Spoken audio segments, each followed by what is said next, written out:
আসসালামু আলাইকুম। একটি খবর আমাদের কাছে এসেছে কিছুক্ষণ আগে যে কুমিল্লার ইসাপুরে আমাদের ঢাকা ইউনিভার্সিটি থেকে 10 জন 50 জন এসেছিল টোটাল। এর মধ্যে 10 জনকে হচ্ছে আমাদের জিম্মি করা হয়েছে, বাকি 40 জনকে আলাদা করে ফেলা হয়েছে। এই ধরনের একটা খবর আমাদের কাছে এসেছিল। আমি নিজে এখন কুমিল্লাতে আছি। আমার কুমিল্লাতে এসেছি আমাদের ত্রাণ সহায়তা নিয়ে, এবং এই ত্রাণটি আমরা কিছুক্ষণের মধ্যেই কুমিল্লা যেই আমাদের পুলিশ লাইন আমরা পৌঁছে দিব, এবং সেখানে আরও অন্যান্য যে ত্রাণগুলো রয়েছে সমন্বিতভাবে আমরা সেখানে হচ্ছে পৌঁছে দেব।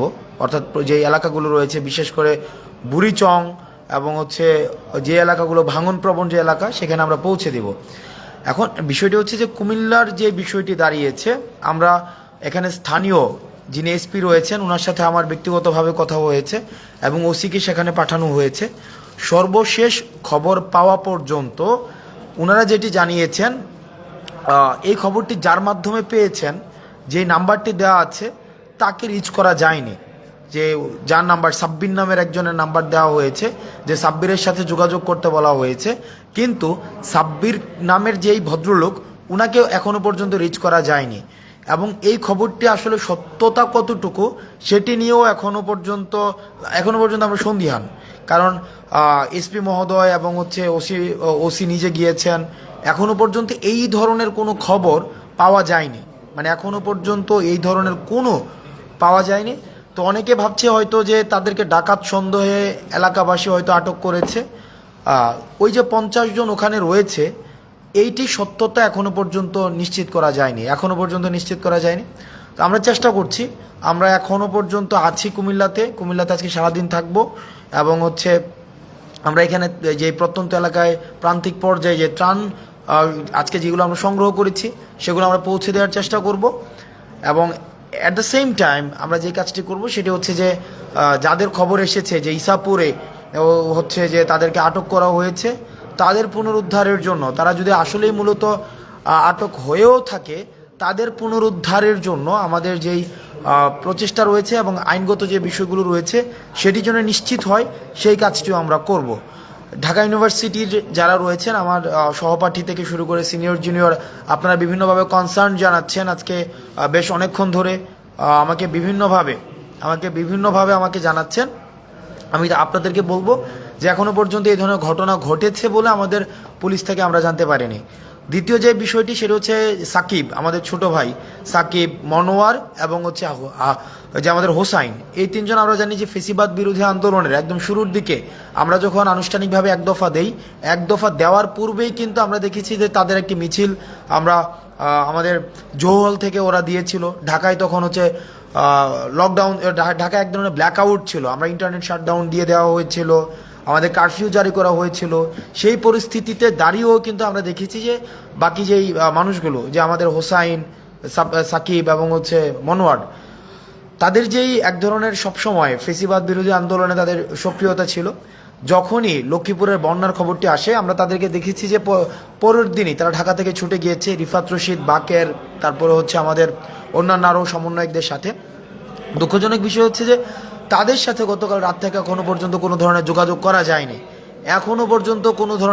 করা যায়নি তাদের সাথে। আমরা চেষ্টা করছি যে স্থানীয়, আমরা ডিসির সাথে কথা বলার চেষ্টা করেছি, এসপির সাথে কথা বলার চেষ্টা করেছি, কিন্তু ওখানের যে পরিস্থিতি, মানে ওখানের যে সার্বিক পরিস্থিতি এমন পর্যায়ে এসে দাঁড়িয়েছে যে ডিসি বা এসপি কারো কাছে আমরা রিচ করতে পারিনি। অর্থাৎ ইন্টারনেট ব্ল্যাক আউট হয়ে গিয়েছে, মানে কমপ্লিটলি ব্ল্যাক আউট হয়ে গিয়েছে। আমরা চেষ্টা করছি যে সাকিবদের কাছে পৌঁছানো, রিয়াদদের কাছে পৌঁছানো, মনোয়ারদের কাছে পৌঁছানো। আপনারা আপনাদের জায়গা থেকে আপনারা চেষ্টা করুন। আর তৃতীয় একটি বিষয়, আমরা দেখতে পাচ্ছি যে বাংলাদেশের বিভিন্ন জায়গা থেকে ত্রাণ সহায়তার জন্য আমরা 20 জনের টিম নিয়ে, 30 জনের টিম নিয়ে ফেনীমুখী হচ্ছি, নোয়াখালীমুখী হচ্ছি। আপনাদের কাছে অনুরোধ থাকবে, এভাবে টিম নিয়ে আসার কোনো প্রয়োজন নেই। আপনাদের প্রশিক্ষিত টিম ছাড়া, প্রশিক্ষিত টিমের যদি আপনারা সমন্বয় নিশ্চিত করতে না পারেন, আপনার ফেনীমুখী হওয়ার দরকার নেই। সর্বোচ্চ একটা ট্রাকের সাথে 2 জন বা 3 জন, সর্বোচ্চ 2 জন বা 3 জন এনাফ। এর বেশি যারা আসছে 10 জন 15 জন, এই 10 জন 15 জন আসার কোনো প্রয়োজন নেই। আপনারা যে স্থানীয় যে জায়গাটি রয়েছে, আপনারা যে এলাকায় যাবেন, ওই এলাকার আপনারা স্থানীয় মানুষগুলোর সাথে আগে একটু কথা বলেন। তাদের জায়গা থেকে আপনি দেখবেন যে 15 জন 10 জন বা ওখানের এলাকাবাসী আপনাদেরকে সহায়তা করছে।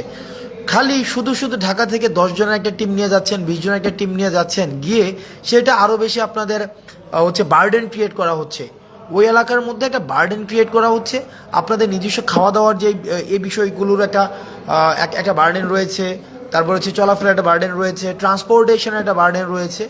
এই সার্বিক যে বার্ডেনগুলো, এই বার্ডেনগুলো বিবেচনায় আপনার একটা ট্রাকের সাথে হায়েস্ট 2 জন আসতে পারেন, কিন্তু 10 জন বা 15 জন এই যে আসার যে বিষয়টি কি, সেটা হচ্ছে একটা ট্যুরের মতো হয়ে যায়। এই যে ট্যুর বা আমরা মনে হচ্ছে যেটা ট্যুরে যাচ্ছে, আমরা স্বাগত জানাই মানুষের যে অংশগ্রহণ হচ্ছে যে ত্রাণ কার্যক্রমের মধ্যে, এই বিষয়টিকে আমরা স্বাগত জানাই। কিন্তু এভাবে 10 জন 15 জন এভাবে যাওয়ার বিষয়টিকে আমরা নিরুৎসাহিত করি নিজেকে সেভ করার জন্য। গতকাল ঢাকা বিশ্ববিদ্যালয়ে একটা বোট ডুবে গিয়েছিল ফেনীতে, তাদেরকে রেস্কিউ করার জন্য আমাদের আবার টিম পাঠাতে হয়েছিল। এখন আমাদের যে এই সংকটকে আমরা আমাদের অংশগ্রহণের মধ্য দিয়ে আরও বেশি আমরা সংকটতর করতে পারি না, বরং আমরা যেটা করতে পারি সেটা হচ্ছে এই সংকটটিকে কীভাবে মিটিগেট করা যায়, আমাদের মিটিগেশন এবং অ্যাডাপ্টেশন প্রসেসের মধ্য দিয়ে সেই জায়গাটিতে আমাদের হচ্ছে গুরুত্ব বেশি করে দিতে হবে। রেদার আমরা যদি এই কাজটি বারবার করে এই সংকটকে আমরা আরও বেশি পাইল আকারে বৃদ্ধি করতে থাকি, তাহলে সেটি কিন্তু আমাদের জন্য হচ্ছে একটি প্রবলেমেটিক এবং এটি ইনএসকেপেবল প্রবলেম আমাদের জন্য ক্রিয়েট করবে। আমরা চাই না আমাদের জন্য এই প্রবলেমগুলো ক্রিয়েট হোক। আমরা চেষ্টা করছি, আজকে 3টি বিষয় নিয়ে আমি কথা বললাম। 1 নম্বর বিষয় হচ্ছে যে ইসাপুরে যারা হচ্ছে খবর এসেছে ডাকাত ধরেছে, এই বিষয়টি নিয়ে এখনও সত্যতা জানা যায়নি। 2 নম্বর বিষয় সাকিব, হোসাইন রিয়াদ এবং মনোয়ারের যে বিষয়টি সেটি নিয়ে।